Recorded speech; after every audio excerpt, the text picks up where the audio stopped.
Hi Sai Pallavi, this is Janani from India today. Welcome to the interview. Hi, Janani. Thank you. So we're going to talk about your short film Oor Iravu for Netflix's Paava Kadhaigal, which is going to release on December 18th. So when Vetri Maaran sir gave you the narration, at which point you decided, okay, let's do the film? He didn't give me the complete script. Okay. So it was only on the day of shoot that I knew the dialogues and the way it was set up. And I generally don't do that. I like being prepared before I walk into the set. So that was a different experience. But still, he just gave me a line of what happens. He said, this is just for 30 minutes. So he gave me the gist of what happens and the journey that Dad and I might go through. So I was aware of the world that he was creating, and I think somewhere deep inside I had this cry for help. I wanted to speak my heart out. You know, you've been exposed to a lot of crimes that's happening around, and we have a group of people who always try to give an excuse for their action. Like how my dad says that your sister's being sent back and from her in-laws family, and the children, the daughters are not allowed to study, and brothers being he's been laughed at by his friends. So we actually showed dad giving excuses for his act, but that doesn't make it human. What's the use of protecting? Make it right. Yeah, what's the use of protecting culture when you don't have this humanity, this layer that is supposed to be part of you? Otherwise, you're just corpses walking around. So I think when Vetri Maaran, I watched Visarna and I remember feeling shocked. I just remember feeling so uncomfortable watching it, because I came to realize what existed. This is not something we would talk about on a daily basis of what happened. We hear about encounters, we hear about a lot of things, but we don't pay attention to the details. So I realized that this is going to be 30 minutes, but it's going to be as elaborate as it gets on those moments when a daughter feels betrayed and the father is put in a spot where he has to see his daughter go through this, but still he just turns a blind eye and does it. So I found that very painful, and I kind of I was counting on that emotion, because when people watched it, they would see what might happen when they did something, and it might stop a lot of crimes from happening, or maybe it will be a start of a conversation. So in that way, I felt this was me putting out myself. It's me telling myself that you are also contributing into this, and I felt in a way less guilty. I wouldn't sit at home and feel pathetic about whatever was happening and just cry about it. I felt that maybe I'm blessed with this form of art that I can express, and I was able to get some heat off. So in that way, I found this as something which liberated me. Right. Yeah. So you play a character called Sumati, and it's something that we come across in almost our everyday lives. So, and you also said that you'd like to prep for your role. So how did you prep for this, since you didn't have the narration? I've played a pregnant woman before in Mari, but then it's different when you have pillows stuffed, and it's different when you have the prosthetic tummy. There's a lot of change when you are there in that world that you've been thrown into, and then you realize. I think what I had to work on was the gait, the way I walked, because I usually walk very fast. In day-to-day life, I kind of walk very fast, and I've heard my friends complain, but now I had to consciously slow it down, because even if I slowed it down, it's the normal speed. I need to be slower than that. So I had Vetri sir tell me very often, even as we were shooting, the first shot is one single shot, and at one point I took 2-3 steps sooner, and then he said, Pallavi, slow. So I needed constant instructions, I think, when it came to my walk. But once you have something which is that real, a prosthetic tummy, which is that real, you kind of, it also in turn puts a lot of pressure. I wasn't able to breathe for a while because it was on, and anytime I had to breathe in and out, it was hard. So I called my mom and I told her, this is so hard, Mom, it's hurting me. She said, that's how it is when you are pregnant. You're unable to breathe. It is so hard for a person. So you're just going through that for 2-3 days. Just do with it, Pallavi, that's fine. And that's when I had this huge. It's different when you're pregnant, when you're there in that journey, and it's different when you're not in that, but you realize what they're going through. Exactly. You have this separate respect. So I had that newfound, not respect, you would just think they're all goddesses, gods to go through that pain and still be happy and want to have a second child and lot more. So that was huge for me. But otherwise, I didn't have much to prep because I wasn't aware of what I was going to do in the scene. So it was only in the location that I was told what I should be doing. And it was a very raw experience. I did whatever I felt at that moment. The emotions were as organic as it could have come out of me. So I didn't prep much. And I think it worked for the best.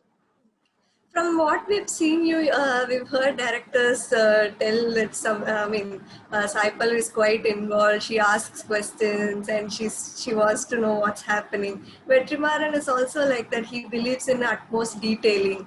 So, what were your conversations like on the set? Did you get to like interact in detail about the character Sumati? I did ask him, and his answer was surprising because I said, "Sir, you haven't given me the script." He said, "I'll give you the script when I know what I'm going to do." I was shocked because I was we were supposed to shoot the next day, and he tells me this. He says, "Pallavi, I'll tell you when I have the script." I said, "Are you kidding me? You want me to come into the set when the director doesn't know what is happening?" And then I started wondering, it's just a 30 minutes film, so what if he's not aware of what he wants to do? Because you've had experiences in the past where you had a solid paper, you had a full bound script, and it didn't convert like how it is on the script to the screen. We had a lot of improvisation, we had a lot of things which changed, and I always had that insecurity, that fear in me. So now I was even more scared. But then I don't know, I think it was that blind faith that I had. I just went in and it worked. At least for this script, it worked. Because if I was that prepared, I think I would have tried to see in what way I could be effective, and it wouldn't, how my expressions should have been effective, and it wouldn't have been as real, as raw as possible. Because as I was crying, there was a point at which he said, say this dialogue. And when I said the dialogue, it hit my heart and I cried more. I cried like it was. So if I had known this dialogue before, for example, I say, Appa Nandanappa unoda favorite. This is a very simple dialogue. Simple dialogue. Yeah. This is just a normal thing that you talk. But then when you say it at a point like that, where you're telling your dad that I'm your favorite and I'm crying right now, why would you put me through so much pain? And he told me this dialogue few minutes before say half an hour before the shot. And when I said it out loud, it hurt me so much. It kind of hit me in a spot where I felt, Dad, you're ready to watch me go through pain for some belief of yours. And so it was very painful. This one was, I think, the most intense or something which hurt me the most, or at least disturbed me the most for a long time. I think before this it was Kali, a film that I did. Okay. Malayalam. Yeah, so that Kali in the second half, when the driver comes, that one was, I drew that from personal experience, and that was again a very I actually got that scared in that spot. Panicky situation. Yeah, and after that, I think it was this where it was as raw and as organic and real as I could be. So when I saw the film, the most disturbing aspect was to feel that it's still happening and we're still reading about it. And was this running in your mind when you shot for it? It's after I shot for it that I felt that way, because when I was shooting, I didn't even realize what how it might play out, because when we did it, it was just me and my dad. I didn't think about my mom screaming. We didn't have the mom screaming. We didn't have anything. Okay. So I was thrown in an environment where I was brought from a place called home, say Bangalore, and I'm here with my family, my blood.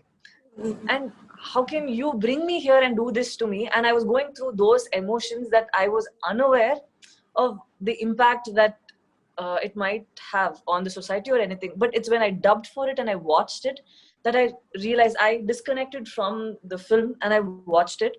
It was even more disturbing because this is exactly what might happen, say, next door or somewhere close by, a kilometer from here, something like this might be happening. But in a way, I'm glad that Vetri Maaran sir had done it in such a way where a person who watched it, and even if there was a point at which there was going to be this sudden moment where he might do something that he would be ashamed of, or it would kill him for life, he would think about this and he'll think, oh, I can't see my daughter go through this, or I can't live with this pain, you know. Or even if it starts a conversation with say amongst people, I think it needs to start from that level, and then we might reach a place where it might change.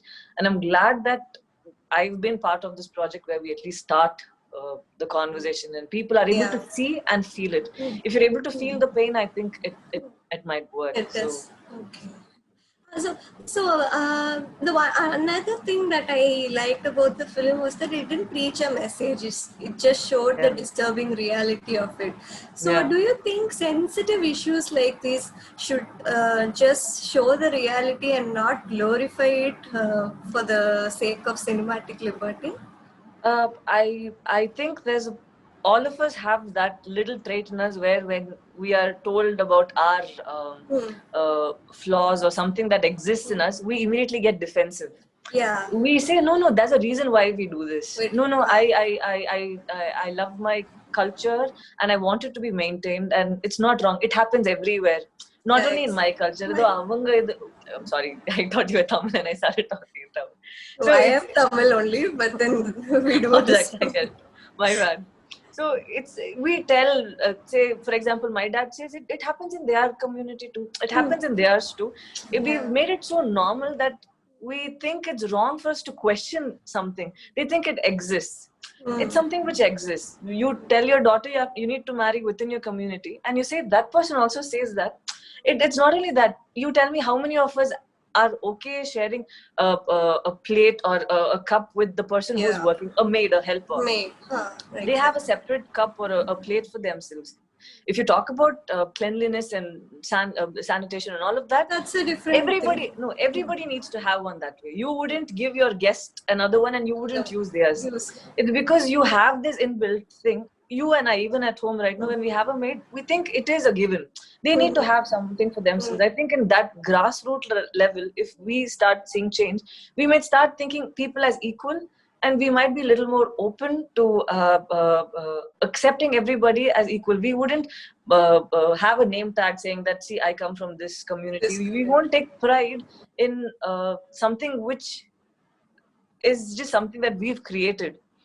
So I think it needs to change at that level, and it is not a very alien thing where it happens far away or it's one person who does it. All of us have that. We see that difference in everything. Even now, if there's someone from another place who walks in, I've seen in my village, they leave their slipper outside and they come in. It's not that we ask them to leave their slipper there. They've been taught, say, for ages that if you're not from this place, you need to leave it there. So it never struck me, but now after working with such directors and being part of the side of cinema, correct, you get some kind of you're educated politically and you try to see these things which you have avoided over the years and you think it's normal. So I in one way I think I've grown as a person. I've been educated, I've been taught a lesson, and I'm hoping for all of us to change. Okay, so my last question comes to the climax act of yours. When I saw your performance, I felt that you're not shouting or you're not wailing just like how your mother does. So what were you thinking when you acted that particular portion? How did you draw inspiration? First, I was shocked. I was appalled, thinking, how does my dad? He's put me in a room. I'm crying. The man is not looking at me, and there's a point at which he comes and peeps and sees if I'm dead. There's silence. He's come up to that level, and I had a child who wasn't moving. I felt like I think the baby is dead. So I had this internal conflict where I am the baby and my father is doing this to me, and my baby is inside who's going through pain, and I'm unable to help my baby. So it was me being a mother and me being a child. So I was torn apart. I was in one side, because even if you're 50 years old, you're still your mother and father's child. You're always still pampered. They still tell you, Pallavi, do this. Pallavi, go do that. So it's not like you're given, you're treated like you're a grown-up. You're still having that kind of a cushion. So I was thinking, where is the love, and what am I going to do? So I was torn between that, and it was frustrating for me. All that I had was just a cry for help. Just leave me. And that's why I say, just leave me from here. I'll go. I won't even see you, because I got you so much shame. I don't want to give you pain. Let me go away. But let me protect my child. Let me take care of my child. There's a being in me. And that was a very disturbing thought, where you're betrayed by your father. It's your father, and you love him so much. That's why when dad says, you used to hold my hand when you were a kid and all of that, those are memories which are so close to me, that I would want to be with my father no matter what, but not at the cost of letting go of my child. So that battle was very strenuous. I remember feeling so exhausted every time I shot or I dubbed for it. I would come back home and just cry for a while on the bed. Oh, it was, you see, even talking about it makes me feel so weak. Yeah. But me talking so much about it, I'm just worried that it might give an impression like, oh, it's something humongous. It's a very internal thing.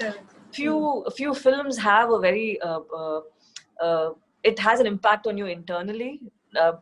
Maybe professionally there are a few roles which wouldn't make you be a better actor, but internally it would disturb your soul. It would shake you. I think this was one of that which actually shook me from within. So yeah. We saw you write a medical exam as well in Trichy, right? So yeah. Are you planning to pursue medicine side by side? I was going crazy during the lockdown, because I'm someone who likes staying at home, but I like to work. I like being needed. I like to use my time the right way. I like discipline and all of that. So I thought, okay, I was starting to forget most of what I'd learned, because I haven't touched my books in 4 years. And when I spoke to my friends, there were a few conversations we had, and I was wondering, okay, this is something I know, but why am I not able to remember it? So I felt so betrayed, thinking I've put my life into something for 6 years, and this is not how I would want to go down. I want to get back to my book, so let me use my time the right way. That's how I even did it. And it was not like I wanted to immediately go back and start working in the hospital. Though I was thinking, if I had done the exams even before, I'm pretty sure that when we had this situation, I would have definitely gone to the hospitals and helped. I felt so useless. I felt like 6 years I've put so much of hard work, my blood and soul, just to help people. And this is one time where they needed medical personnel and I wasn't available. I felt so ashamed of it. That's why I thought, let's learn. There might be another pandemic. Okay, hoping we don't have another one. But if there's another time, I would want to be of some use. I just wouldn't want to sit at home. So I think that's what drove me to even prepare. Yeah. Okay. Thank you so much, Sai Pallavi. Good luck for your film. Thank you so much. Thank you. Bye.